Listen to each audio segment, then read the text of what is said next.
Здравейте, уважаеми зрители! Отново сте на нашия подкаст с поредният ни гост в предизборната кампания за 51-ият парламент. На гости днес ни е господин Чипилов, Кръстин Чипилов от БСП, кандидат за депутат в новия парламент. Предаваме също така на живо в TikTok. Ако искате, може да задавате някакви въпроси. Ще се опитаме да отговорим веднага, но аз съм си приготвил няколко, които да задам на моя гост. Те са по-така, общо казано, по-нататък вече в самия разговор ще навлеземе, нали, с по-интересните въпроси, но първоначално, каква е основната визия на Българската социалистическа партия за бъдещето на България? Защото доста депутати, политици от различни партии постоянно развиват някакви теории, постоянно как ще се оправиме, как няма да се оправиме, от какво зависи, геополитическа ориентация и така нататък. Тъп ще ни бъде интересно и вашата гледна точка. Сега аз искам още в началото на нашия разговор така да се разбереме за нещо, да се опитаме да направим един малко по-непринуден разговор за политиката изобщо. Чудесно. Не е лошо. Ще спомена, ще очертаем някои от основните ни предложения в тази предизборна кампания за нещата, които са залегнали в предизборната ни платформа. Но на първо място не е лошо да напомним на хората колко са важни изборите. Желанието ми е за един по-непринуден разговор от гледна точка на това, че се намираме в едно особено време от годината. Отново сме в предизборна кампания. За седми път се явяваме предсрочни парламентарни избори, а това са всъщност за 3 години и половина 10-те избори, които се провеждат, и смятам, че на хората малко му мръзна от политика, от политици, от предизборни обещания, от предизборни послания, от всичко свързано с една предизборна кампания. Такива са ми наблюденията на мен и на колегите, които заедно участваме в листите на БСП Обединена левица, по срещите ни с избирателите по места. Защото освен на срещи с нашите симпатизанти, ние правим срещи и с хората по улицата, ходиме там, където са те, защото виждаме, че са отекчени. Предполагам, че много от нашите зрители, които сега ни гледат в момента, сменят канала или сменят видеото, когато видят, че става въпрос за политика. Няма как да не са изморени хората. Всички сме изморени. Аз самия също съм изморен от предсрочни избори. Да. Предполагам, че и вие също. Затова не ми се иска да се фокусираме, както обичайно правят политиците в предизборна кампания, да обещаваме много, да обещаваме, че всичко ще се подреди и колко сме по-добри от всички останали, а по-скоро да поговорим за политиката изобщо. Добре. Извинявай, че те прекъсвам. Понеже вие сте ни втория гост от вашата политическа партия, предишния наш гост, Димитър Митев, каза, че в листите на тази коалиция на БСП, която правите, има доста млади хора, доста нови лица, наред и с старите, разбира се, но има доста нови хора. Това значи ли, че тези кандидат депутати, нови лица, няма да бъдат зависими от... Тоест, тази визия, която вие имате, ще може да я изпълните? Сега първо, за да изпълним, трябва да има подкрепата на хората. Да. Аз за това исках да започнем с политиката по принцип, защото хората са дистанцирани изцяло от този процес. Гледат на всички, които се занимават с политика, като на едни хора, които се стремат само към собственото си благоденствие, не правят нищо за тях и по този начин се дистанцират. А политиката не е това. Нали, има такава широко схващане, че политиката е така, как да кажем, мръсна работа. Не е мръсна работа, политиката е средство за управление на държавата. И през политиката, по време на избори, всеки от нас дава своя глас и делегира правото си на един избранник, който да управлява процесите в държавата, така че живота на всички ни да е по-добър. Но до тук ще спра, защото хората и това го знаят, предполагам. Обръщам се към тях с апел да не се дистанцират от политиката и да знаят, че техният глас е важен, защото чрез техния глас те участват в управлението на страната. Сега да се върнем на конкретния въпрос за нашата листа. Да, има сериозно обновление и подмладяване в нашата листа. Сега няма да се впускам в едни, които са чисто наши партийна риторика, че имаме една приемственост между опита и младостта, но наистина това го има. Имаме достатъчно народни представители, които вече натрупаха по няколко мандата зад гърба си, хора, които знаят как да си вършат работата, знаят чисто парламентарната дейност как да извършват и работата в комисиите. От друга страна, сериозно подмладяване и като възраст и изобщо като кандидати. Аз самия съм за първи път кандидат за изборна длъжност, въпреки че не съм вече толкова млад, аз съм на 44 години. Да. Но пък водачите ни в два от най-големите мирове в страната, 23 и 24 мир, са млади момчета. Единият Габриел е на 23-ти мир, водача е на 28 години, на 24-ти мир нашия водач е Атанас Танасов, който пък е на 31 години, млад баща. Имат заряд, имат енергия, добре се справят, напористи са, дано да успеят този хъс да го предадат в работата в Народното събрание в последствие. Само да прочетеме веднага какви мерки предлагате за борбата с корупцията и подобряването на функционирането на съдебната система. Доста интересен въпрос. Това е един от най-наболелите проблеми. Свидетели сме, пак имаше, ако не се лъжа, правосъдие за всеки или нещо от сорта, една НПО, което протестираха наскоро, но аз не съм част от съдебната, не съм юрист и не съм част от тази система.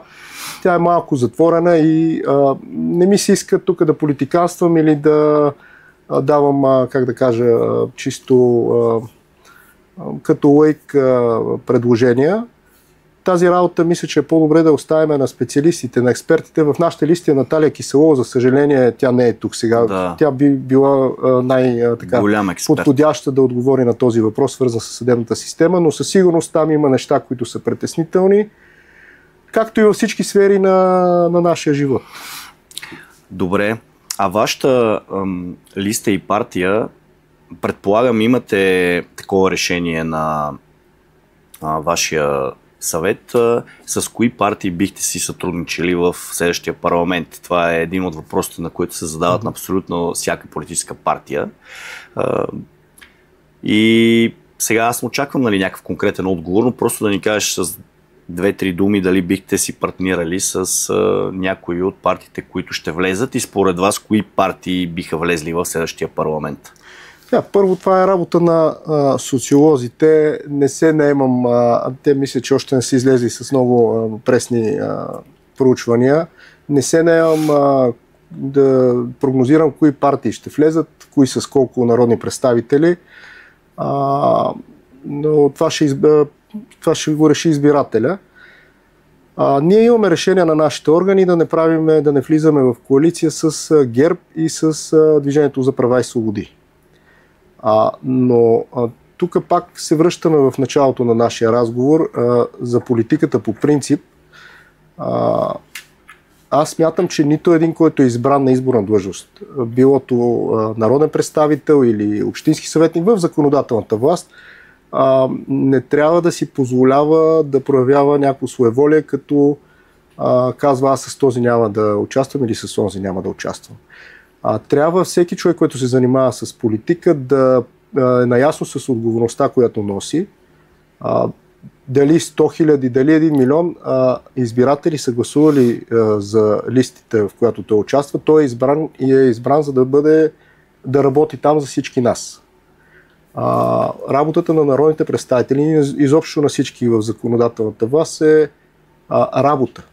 Това не е някакво поприще, където участват като как да кажа, награда или нещо, че са с много по-висок статус от всички останали. Така че нагледахме се на това политиците да казват, ние с тези няма да направим, с другите няма да направим, и това доведе до апатията в избирателите. Стигнали сме до там да не искат да спира да говорят с нас полиците, по никакъв начин да не търсят никаква комуникация. Но това отчуждение, за него заговори Първан Симеонов, мисля, че преди около година, и други социолози и политолози. Това отчуждение на хората към политиката води до разклащане на фундамента на представителната демокрация, каквато я познаваме и каквато имаме в България и днес. Това нещо не трябва да се допуска, защото другия вариант е гражданите сами да влезнат да си куват законите в парламента, но това знаете как става. Случило се в наша държава, за съжаление, 1997 година, и надявам се да не се повтори. Чудесно, добре. Сега ще попитам, понеже знам някои от червените линии на партиите, те сами са ги заявявали през годините. Мене ми е много интересно и на нашата аудитория, така малко по-различно настроена, какво е отношението на партията? Продължава ли да бъде същото към войната в Украйна, към помощта, към оръжията и така нататък? Да ми кажете с две думи. Сега отношението на нашата партия, на БСП, винаги е било едно и също, не само към войната в Украйна, но към всички войни. Ние сме против войната и за мир. Войната, това е мнението на партията. Моето мнение отива още по-далеч. Войната като средство за надмощие на един народ на друг е за мен, как да кажа, доста архаично нещо. Това е средство, за което намалява населението, губи се потенциал, а ние между себе си да го водим как да кажа, жалко в 2024 година. Моето желание е, и предполагам и на всички хора по света, е да спреме с военните конфликти и да започнем малко по-целенасочен живот, който да доведе до развитие във всички сфери. Войната не е решение на никакъв проблем и най-лошия мир, тук ще прибегна малко към цитати, и най-лошия мир е по-добър от най-добрата война. Да, обаче виждаш какво се случва в момента в света. Всичките там ястреби зад океана, пък и в Европа, не желаят да приключват тези военни действия, напротив, опитват се да постоянно да наливат пари за военна помощ и не сядат на масата за преговори. Сега, кой е крив и прав във войната, ние не може да решиме с теб, но ми беше интересно дали в следващия парламент може би ще има, както и в предишния, евроатлантически мнозинства някакви, които ще си гласуват някакви работи, включително може би помощ за Украйна. Дали и БСП ще се включи в тях или ще продължи да бъде неутрална, ако влезете в парламента и влезете вие младите хора, новите лица, които са. Значи, каквито и мнозинства да се формират, за мен евроатлантизма не е, как да кажа, наливане на масло в огъня в военни конфликти. Това за мен е напълно погрешно схващане. От военни конфликти, особено тези, които са близко на територията на континента, имам предвид в Украйна, те вредят на Европа и на Европейския съюз. Всички го усещаме по гърба си. Да. Усещат го и в западноевропейските страни. Така че подкрепата на военен конфликт или на страна, за да продължава този конфликт и да се задълбочава, не само, че не е решение, а това е проблем сам по себе си. Тоест, вие ще бъдете против? Абсолютно против. И не виждам нищо не евроатлантическо в това да си против войната. Разбира се. Просто има едни такива червени линии на някои партии, които преди изборите ги казват, а след изборите ги преминават. Както обичаме да виждаме, така беше, мисля, че и с Български възход. Много хора се гласуваха за тях, а всъщност гласуваха после техните депутати за военната помощ за Украйна, за оръжието, и мисля, че за ракети ставаше тогава въпрос, и виждаме сега, че те ги няма никъде. Вижте, аз с едно извинение към вас и към зрителите ще се въздържа да коментирам другите партии. Разбира се. Но, както виждате, не се въздържам да говоря по принцип. Това се случва, да се разминават обещания с реални действия след като попаднат в Народното събрание, според мен в голяма степен, в немалка степен на това, че по време на избори се дават много обещания, които не винаги могат да бъдат изпълнени. Знаете тази максима, че най-много се лъже преди избори след лов. Да. За съжаление, тя е вярна. Всички партии обещават по много, само за да си дадат хората гласа за тях и след това почват да се съобразяват с дадености. Като заговорите за евроатлантизъм, ние като страна членка на Европейския съюз, без да съм специалист по европейското законодателство, трябва да се съобразяваме с решенията на Съюза и с правото, което е залегнало в основите на Съюза, което ние тук транспонираме в нашето законодателство. Така че оттам идват някои разминавания между обещания и реални действия. Това е сериозен проблем според мен. Не може на всяка цена да търсим всеки глас и да лъжиме хората. Това още веднъж води до това, което си говорихме в началото, до апатия и до отчуждение на хората от политиката. Сега ще удариме най-вероятно последното, може би не и последното дъно на избирателна активност. Говори се, че щяло да намалее още повече избирателната активност, т.е. хората вече му мръзни, не ходят да гласуват, защото си казват няма смисъл, то се тая, се едно и също и така нататък. Но виждаш ли ти някакви перспективи в създаване на правителство в 51-я парламент, правителство с някакъв времеви диапазон според теб? Колко време, цял мандат, година, въобще ще има ли? Сега се извинявам, че така, как да кажа, много бързо отговарям и много, може би, точно. Вижте, не мога да прогнозирам първо кой ще влезе в Народното събрание, после коя политическа сила с какъв потенциал ще бъде, с какво представителство на народни представители ще бъде, за да може да избере кабинет. Със сигурност на България трябва правителство. Със сигурност това искат хората. Поне хората, с които аз лично съм се срещал, заявяват категорично, че им омръзна от избори и че трябва да бъде избрано правителство. От друга страна, аз смятам, че правителство на всяка цена не бива да се сформира, но се надявам, че всички партии ще наделее разума, ще бъде потиснато егото на лидерите и ще може да се направи някакъв кабинет, който да подпомогне малко излизането на страната от кризата, защото ние сме наистина в криза. Не знам как е според експертите в отделните области, но няма сфера, която да не е в много тежко състояние в нашата държава. А вие какъв кабинет предпочитате да има? Политически отдалечен, експертен или пък коалиционен? Какво бихте подкрепили?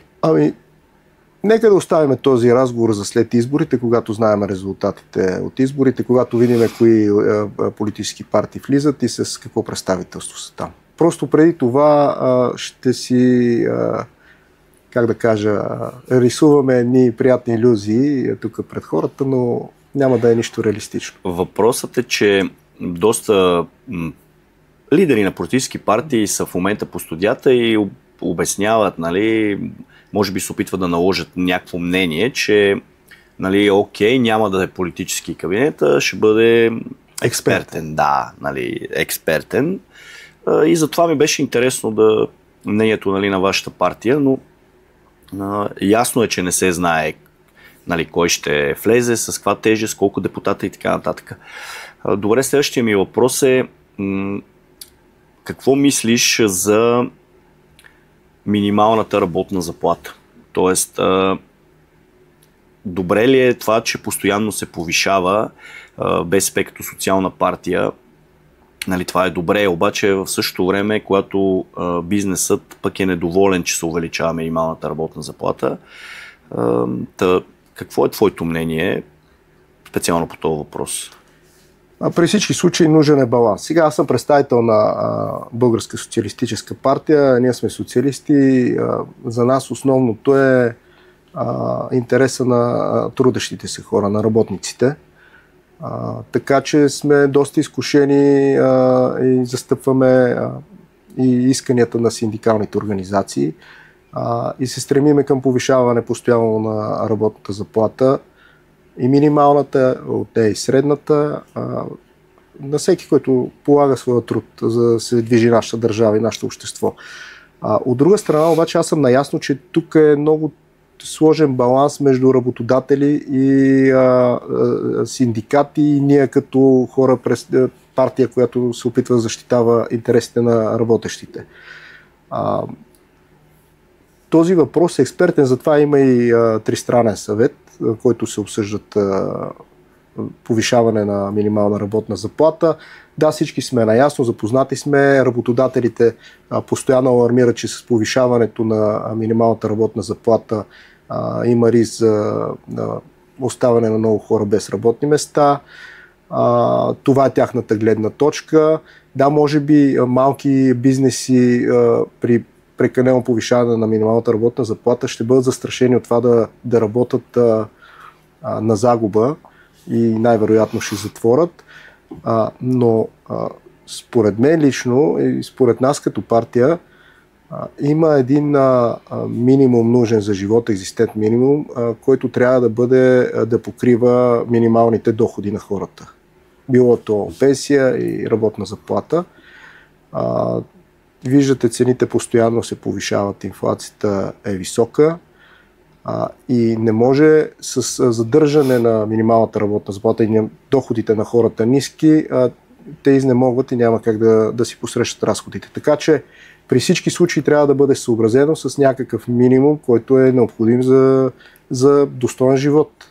Така че с радост така приемам информацията, че от до година ще се увеличи минималната работна заплата на 2200 и над 1200 лева, извинявам се, минималната работна заплата.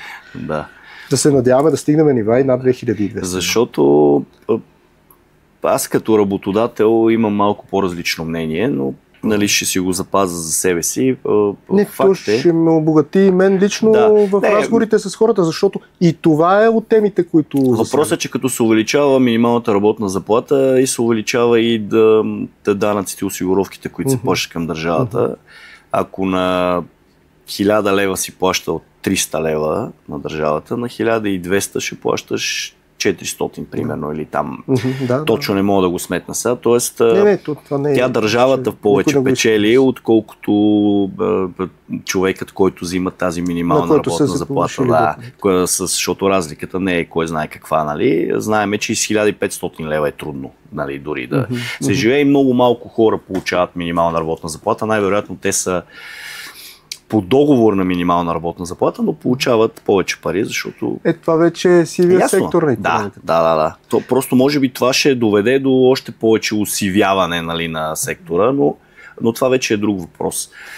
Сега пак, нали, за мен, извинявам се. Нищо. За мен най-добре като кандидат е да кажа, че трябва да се дигне до небесата, за това казах. Въпрос е на баланс между работодателите и работещите. И този баланс е не по-скоро за да са доволни работодателите, а за да може да продължат да функционират бизнеси, които са на ръба, защото има и такива, за съжаление.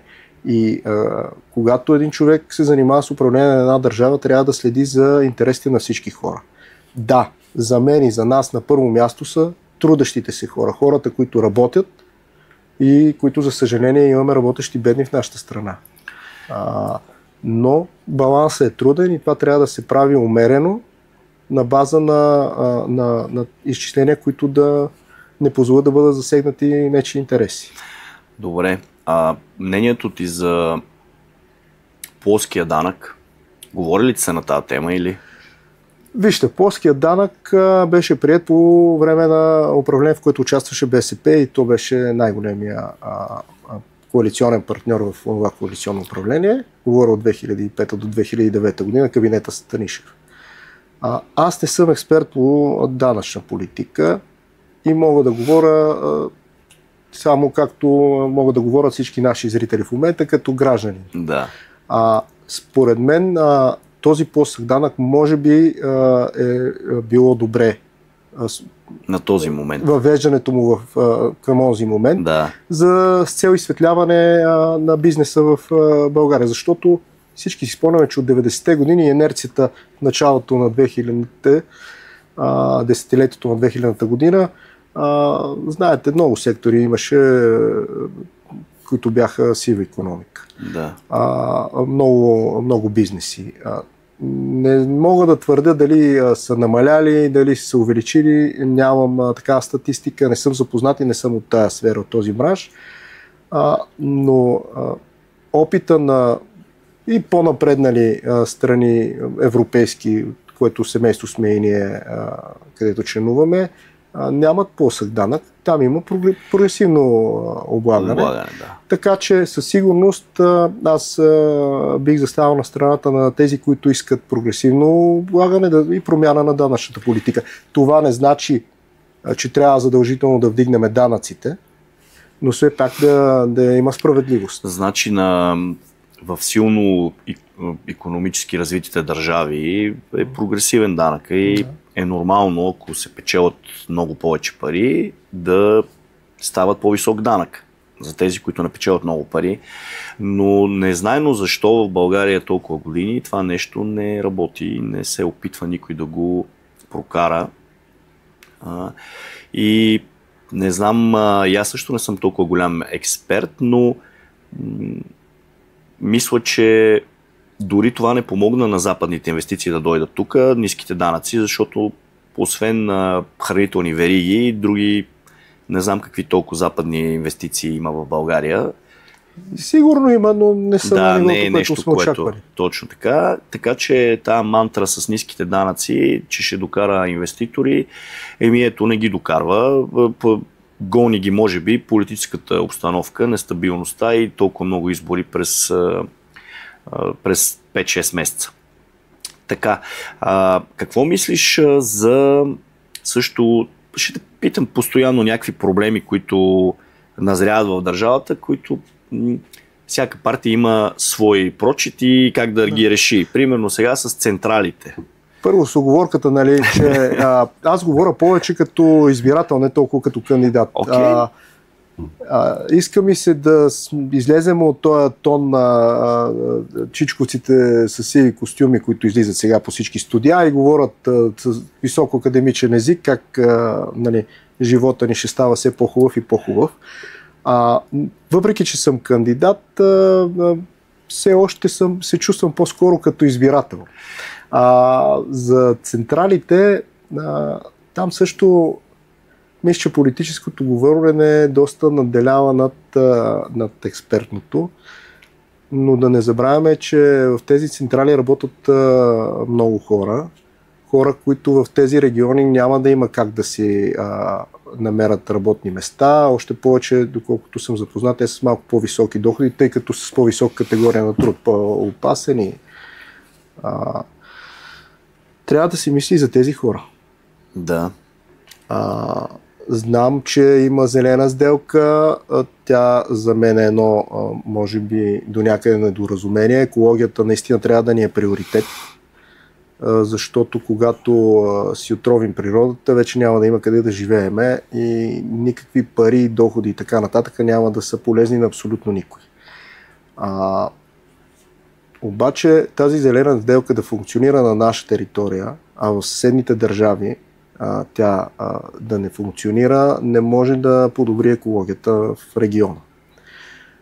Така че до някъде се радвам, че не се прие последното заседание на Народното събрание тези текстове, които бяха свързани с зелената сделка и които в крайна сметка щяха да доведат до постепенното затваряне на мариците. По така общо мога да се изкажа. На целият комплекс там. Така че това е моето мнение по въпроса. Трябва да мислиме за тези хора, които са там. Естествено, не екологията на заден план, но все пак хората на първо място. Да, защото и аз съм на мнение, че тези специално мариците и въобще въглишните централи могат да бъдат има технологии, които могат да направят така, че да не замърсяват толкова, колкото замърсяват сега, дори да се свали до много нисък процент на замърсяване. Дори имах и от зелените един гост, който ми обясни, че ние сме имали въглеродни квоти, които сме ги продавали тайно на други държави и така нататък и така нататък. Продаваме въглища в Македония и Сърбия, те произвеждат ток, защото не са в Европейския съюз много по-евтино и го продават на нас, нали? Което е глупаво, но в крайна сметка и с това може би ще се сблъскате, ако влезете в парламента. Ами вижте, производството на електроенергия от горене на въглища на фосилни горива за мен е малко отживяла технология. Много по лесен, добър и рентабилен начин е ядрената енергетика, за добив на енергия. В нашите листи имаме сериозен специалист енергетик, професор Янко Янков. Той организира така една среща по въпросите на енергийната сигурност. На всички е ясно, че ядрената енергия няма аналог. Но и на тази среща той самия изтъкна трите компонента на развиването на ядрената енергетика, първият от които е геополитиката. Политиката и геополитиката. Така че на този етап нашата ядрена енергетика е, мога да кажа, заложник на по-големите глобални интереси. Може би някой да се скандализира от това, което казвам, но това са нещата, които всички ги виждаме в нашата страна. Ние имахме готов проект, имахме готово оборудване, аз не съм експерт, така че няма да го коментирам, но със сигурност развиващите се, по-скоро развиващите се страни е термин, който е за страни, които са с подсредното ниво на развитие, но как да кажа, икономическите лидери в света строят ядрени мощности, докато ние се чудиме как да си запазиме въглешните, за да имаме някаква сигурност и залагаме на слънце, което през нощта не произвежда електроенергия, на вятъра, който произвежда енергия, когато има въздушни течения или когато духа, да го кажем директно, и на такива източници, които са, меко казано, несигурни. Втория компонент, който професор Янков изтъкна, нали, е финансовия, но мисля, че с сегашните цени на електроенергията, ако бяхме построили тези два реактора на АЕЦ Белене, сега вече щяха да са, как да кажа, да върви тяхното изплащане с доста бързи темпове и щяха да се окажат доста рентабилни при настоящите цени.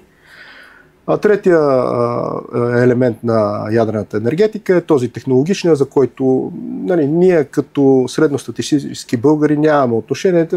Там имаме специалисти достатъчно подготвени на световно ниво, които са част от международните организации, свързани с развитието на ядрената енергетика, така че в технологично отношение там няма какво да се притесняваме, но политиката и геополитиката и финансирането, това са двата проблема пред нашата ядрена енергетика. Добре, за младите хора в България, понеже сте социалистическа партия, нали, за младите хора в България имате ли нещо, което искате да промените или ще предложите да бъде променено? Как да ги задържат в България, как да раждат повече деца, как да остават тук и да работят, да се образоват и така нататък? Сега, вижте, аз още докато бях млад човек, не бях привърженик на това делене на хората на млади и на стари, защото всички хора имаме потребности. Във всяка възраст са различни, но всички хора имаме потребности и не е добре деленето, но грижата към младите наистина е нещо много важно. Затова и нашите младежи се събраха и те си изготвиха един план. Първа работа, първи дом, първо дете. Така че в това отношение ние традиционно имаме предложения. Въпреки това, младите избиратели не ни припознават особено много като изразител на тяхното мнение, но това не ни спира постоянно да търсиме политики, които да са насочени към тях и как да кажа, да повишават тяхната сигурност и спокойствие, за да могат тези млади хора вече впоследствие да създават семейства и да се възпроизвеждат и да не сме застаряваща нация. Да. Аз като човек, който работи постоянно само с млади хора, мога да ви кажа няколко от нещата, които ги възпират най-много да правят семейства. Това със сигурно ще ми е полезно. Да, значи те нямат възможност и финанси първо да имат собствено жилище. Кой ще се ожени, ако ще живее с майка си, баща си или с баба си, не става.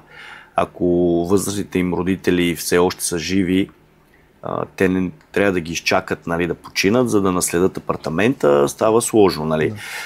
Отделно трудно би имал българина, нормалния българин, такава работа, в която да може да изплаща, да речем в големите градове в София, ипотека на 2000 евро квадратен метър, да речем, апартамент или нещо. Те сега върват и повече, да. Така че, може би БСП като единствената така лява партия обявила се, може би в това нещо трябва да се помисли. Как да могат младите семейства, студенти или деца да получават някаква помощ от държавата, за да могат да създадат семейство. Съответно, което да работи после и да развива нашата държава. Да, определено, но вижте, в тази посока работата през годините винаги на парче или по-скоро обещания без реално извършени действия. Както за младите хора, така и за всеки един човек собственото жилище е необходимост, не е нито лукс, въпреки че цената показва друго. За съжаление, както всяко нещо в нашата страна, цените гонат средноевропейските, но доходите далеч изостават. Също и на имотния пазар, особено в големите градове, както казахте. И аз също виждам големи трудности едно младо семейство да може да поеме ипотека, която да изплаща за собствено жилище. Този въпрос беше решен, но това във времето от преди 35-40 години, към което няма как да се връщаме. Желанието ни е да вървим напред и да повишаваме стандарта. Но имаше такова нещо като общински жилища. Те и сега ги има, но мисля, че са много ограничен брой. Имаше ведомствени жилища, но това беше във времето, когато държавата имаше стопански функции, когато държавата имаше дружества, имаше производства и в държавата имаше постъпления. Сега държавата е преразпределител на средства и единството, което може да се направи е да се преразпределят по-справедливо тези средства. На този етап не виждам от Столична община, въпреки че извън темата за Народното събрание и за държавната политика, не виждам постъпления към изграждане на общински жилища, а все пак жилищата са по общини. Това е общинска политика. Да. Но ако има такава политика, това би решило проблемите на част от младите хора, които нямат възможност, с едни малко по-достъпни цени на наеми, защото и наемите в София и големите градове не са малко. Въпрос е... Все пак държавата трябва и общините да имат средствата, с които да го направят. Няма как или другия вариант е да теглят големи кредити, които всички ние да изплащат. Да, защото така се получава, беше излезла информация някъде наскоро, че на един пенсионер се падат 2 или 3 работещи българи. Ако няма деца, както застаряваме в момента, когато ние се пенсионираме, няма да има кой да изкарва нашите пенсии. Няма кой да ги плаща нашите пенсии. Аз не съм притеснен заради това, просто като факт го споменавам. Но аз съм притеснен. Просто как ако някоя партия иска да направи така, че да се направи държавни жилища. Държавна фирма, която да строи жилищата и да има там някаква малък процент печалба, но няма да е в никакъв случай 2-3 хиляди евро на квадратен метър жилището. Ако се направи, ще кажат, бъркат се в либералния бизнес, не може така и така нататък. Както на времето ГУСВ строеше строителни войски, строяха почти всичко. Сега всичко отиде в частни ръце. Нали? И аз, честно да ти кажа, единственият начин, по който си мисля, че можем да направим така, че младите да си имат жилища и добра работа, това е някакъв вид преквалификация и много по-добра икономическа обстановка, с която те да работят и да могат да плащат тези високи цени на квадратен метър. Цените няма да паднат, най-вероятно.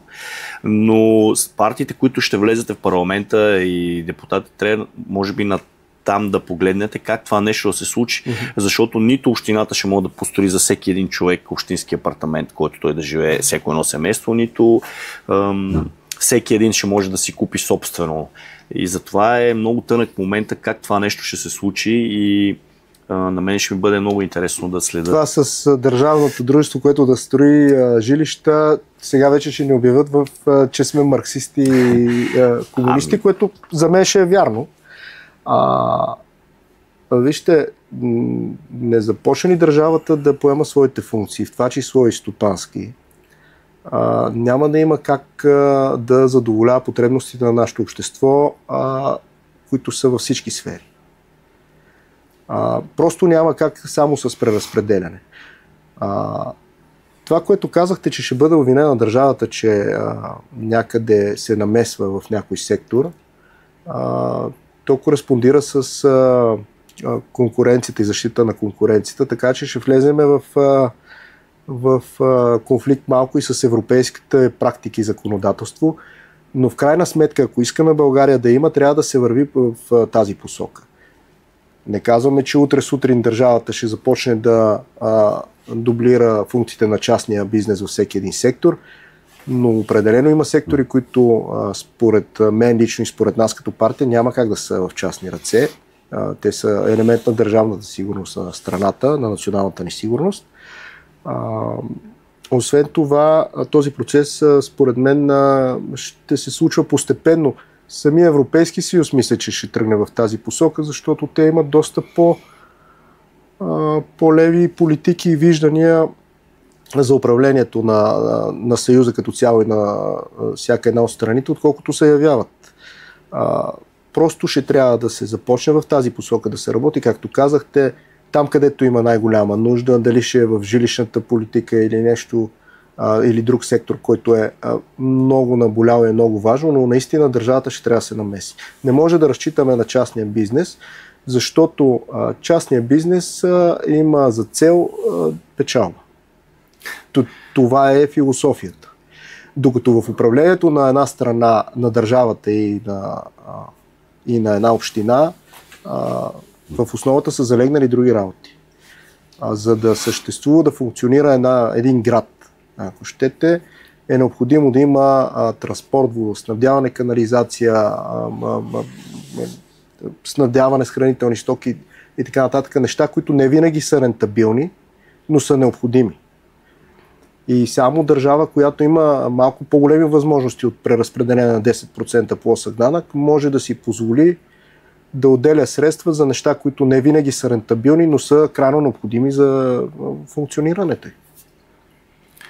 Да, защото то рано или късно България в една статистика беше, аз си спомням, че една от малкото държави, където жилищата се наследяват от дядо на син, после на внук и така нататък. И доста хора имат собствени жилища, но това не е поради факта, че сме богати и всеки може да си купи. Да, има хора, които си купуват, но повечето са наследени от роднини и борбата на всяко едно семейство е да обезпечи децата си напред и внуците с жилище, което само по себе си не е добре, защото в западните общества и западните държави това не е проблем.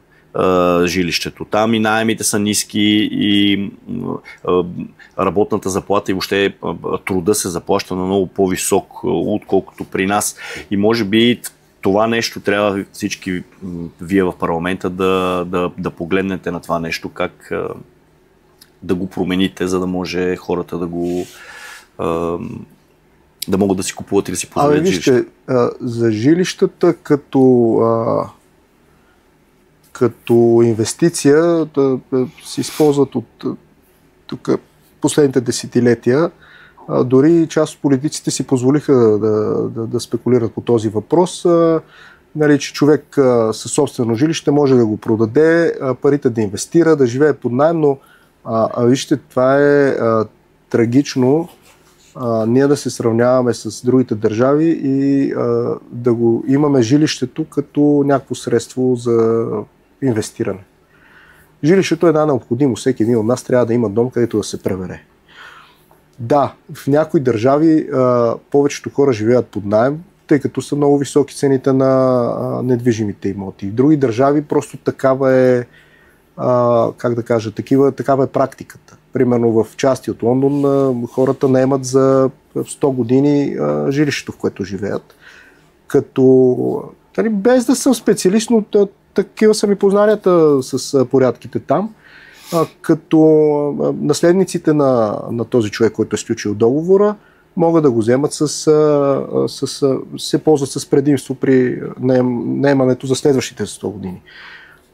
Но живеенето под наем в днешната условия в България не предоставя никаква сигурност.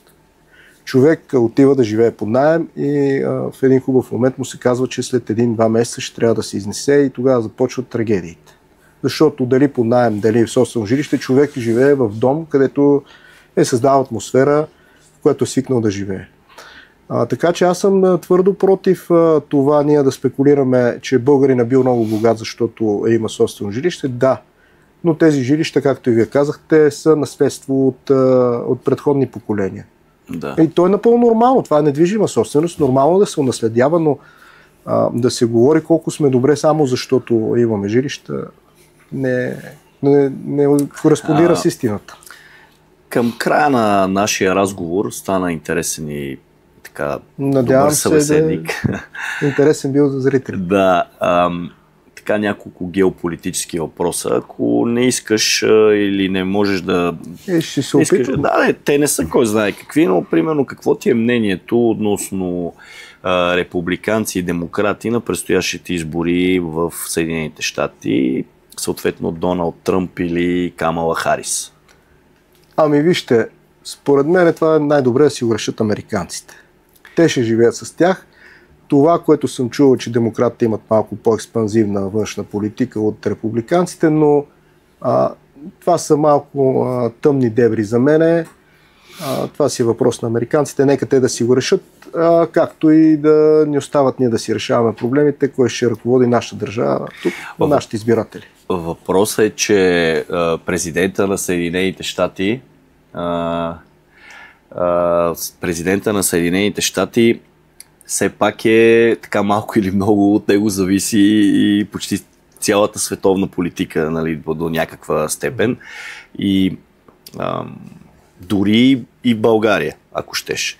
Така че, ако спечели единия президент, може би ще бъде малко по-различно, ако спечели от другия. Нали? Затова те питам, какво ти е мнението относно това? Как да ви кажа, да, от президента на щатите зависи и политиката в нашата страна и това как се развива света, но също се отнася и за президента на Русия, също се отнася за министър-председателя на Индия, за генералния секретар на Комунистическата партия на Китай.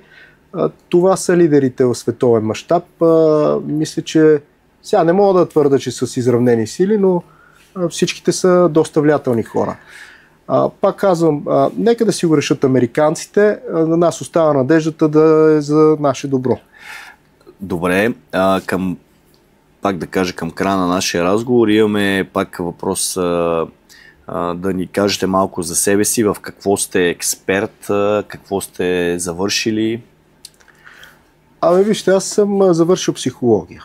Аз попаднах в листите като чисто партиен кандидат. Аз не съм строго профилиран експерт, технократ в някаква област.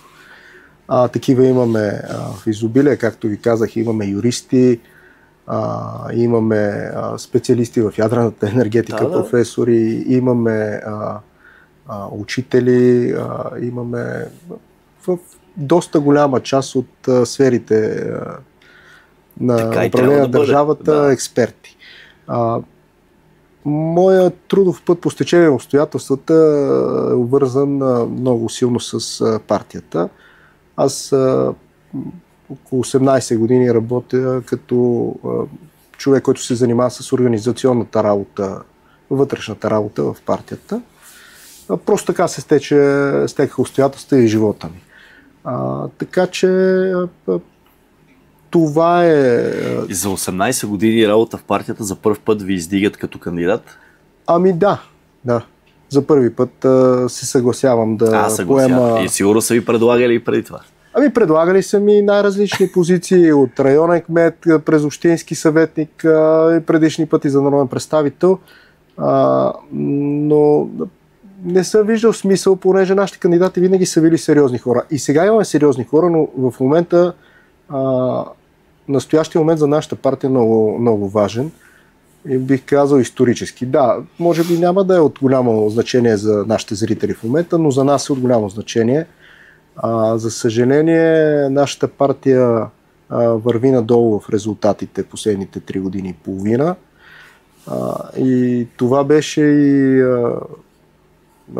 аргумента, който приех да се включа в тази листа, да направя всичко по силите си, да обърнем тази тенденция и партията да тръгне нагоре. Не само заради нашата партия, не заради мен лично, ами заради цялата страна. Защото каквото и да си говорим, без силна левица страната не върви. И ние го виждаме. Добре. Да приключиме с това. Ако искате просто да кажете в камерата номера, някакво пожелание към хората, към нашата аудитория. Сега, ние сме с номер 28 в бюлетината, аз съм трети в листата за 24 мир, но молбата ми е към всички, които ни гледат в момента и към всички избиратели е просто да отидат и да гласуват. Гласувайте, гласа ви не пропада. Това не е нещо, без което може да се мине. Със своя глас вие участвате в управлението на страната. Така че не го пренебрегвайте, гласувайте за който пожелаете.